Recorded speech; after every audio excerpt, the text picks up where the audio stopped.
Alright, here's another project. Not very often you have the opportunity to do something what I'm going to do here. This is a 2006 or 2007 John Deere X748 with, I can't remember, I'll have to fire it up. But the big thing here is obviously it's missing a seat. It's also missing an engine. So what we're going to do is we're going to explore, since I don't have a ready built engine for it. I've got a 30 horsepower Yanmar from that reel unit that I had, a 3215, but it doesn't fit in there. So we're going to see exactly how much trouble we can get into. Now the reason I have this unit right here is a tree fell on it. And you can see the axle housing right there in the back, if you can get past the dirty camera screen right there. The axle housing in the back is cracked. A tree fell on it or something like that, rolled down a hill. I don't know what the story is on it. So that's how I ended up with it. So we are going to see what all it takes. We're going to do some, just general procedures of caring for the machine, stuff like that. This, if you've been watching my 425 series, this is the machine that needed the axle housing. Unfortunately, looking at it, the frame is actually bent there on the axle housing, so I'm not really all that excited about trying to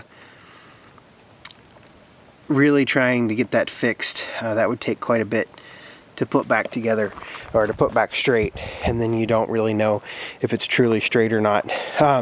So bent frame is really what's keeping this from being a usable machine again. I do know it has less than 500 hours on it. I've never fired it, I've never turned the key or anything like that.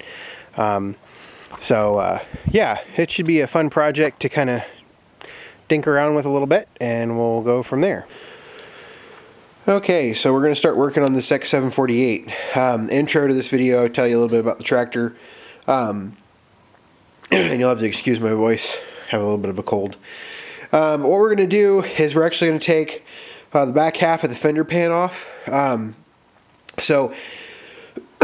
Reasons you might need to do this include to service to add the transaxle pressure relief valve for the 45 loader, or if you need to service those valves themselves.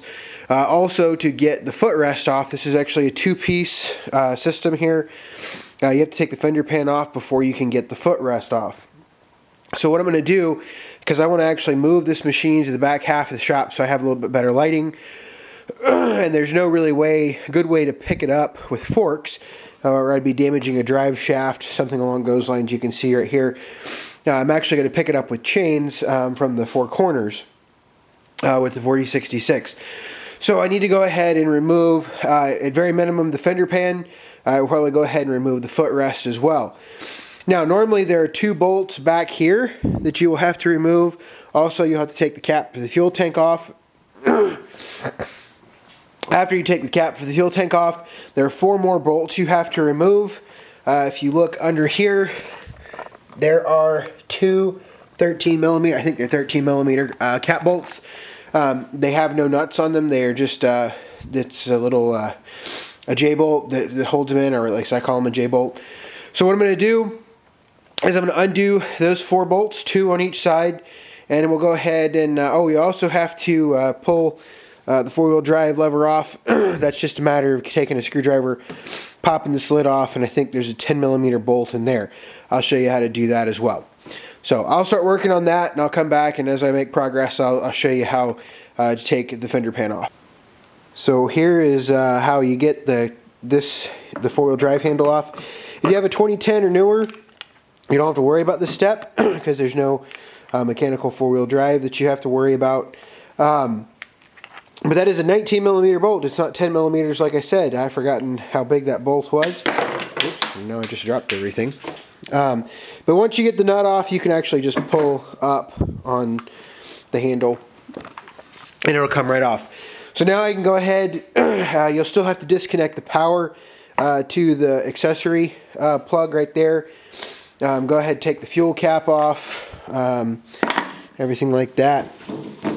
One of the big things that you want to be mindful of when you take the fuel cap off, if you have a lot of dirt and debris underneath your fender pan, there is the potential when you lift this up, when you lift it up, you could scrape some of that dirt off into your fuel tank, and you do not want to do that. This machine is fortunately very clean, so I'm not worried about that, but it might be worth washing the machine, or at least taking maybe some saran wrap or something like that and putting over that opening before you pick the fender pan up to pull it off.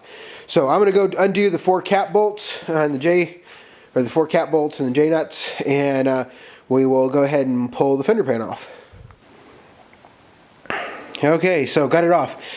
What was giving me the hang up was I forgot about that bar over on the far side that actually hooks into the fuel tank. I forgot about that part. The biggest thing that I think I've shown so far is this right here. This wiring harness, I dropped the bolt, actually goes up in there, right there. So you have, that's a 10 millimeter bolt that you'll have to take out. Other than that, now it's free and clear, and so now it can come off and should be good to go.